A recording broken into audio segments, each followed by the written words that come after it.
நாம பேச வேண்டியத போதையில் தள்ளாடும் தமிழ்நாடு என்று நாம பேச வேண்டியத தமிழ்நாட்டினுடைய முதலமைச்சர் மரியாதைக்குரிய எங்களுடைய ஐயா நாங்கள் பெரிதாக மதிக்கக்கூடிய ஐயா ஸ்டாலின் அவர்கள் சொல்றாங்க. இந்த கூட்டத்தை பத்தி ஐயா சொல்றாங்க, நல்லா கேட்டுக்க. உடன்பிறப்புகளே, மாணவர் சமுதாயத்திற்கு உங்கள் குடும்பத்தை சார்ந்த ஒருவனாக உங்கள் தந்தையாக ஒரு உருக்கமான வேண்டுகோள்.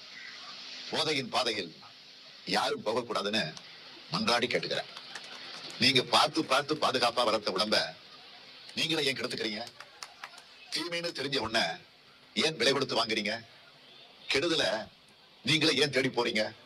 எதிர்கால இளைய சமுதாயத்துல யாருமே போதைப் பொருட்கள் பழக்கத்துல விழுந்து விடக்கூடாது. இதுதான் எனக்கு இருக்கிற மிகப்பெரிய கவலை. கல்வி அறிவும் அறிவு திறனும் இருக்கிற நீங்க ஒரே ஒரு முறை ஜாலிக்காக போதைப் பொருளை பயன்படுத்தி அதுல இருந்து மீள முடியாத துயரத்துல சிக்கிக்க கூடாதுன்னு கெஞ்சி கேட்டுக்கிறேன்.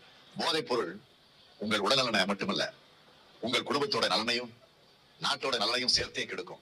அழிக்கிறது மட்டும்தான் போதைக்கு தெரிஞ்ச ஒரே விஷயம். அழிவுக்கு துணை போகாதீங்க.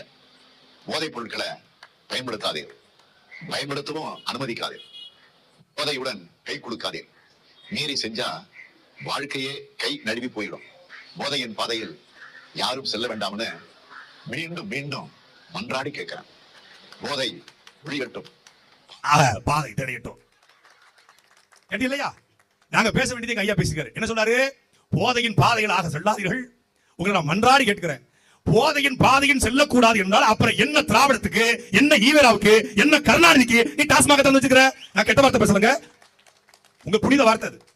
எதுக்கு தந்து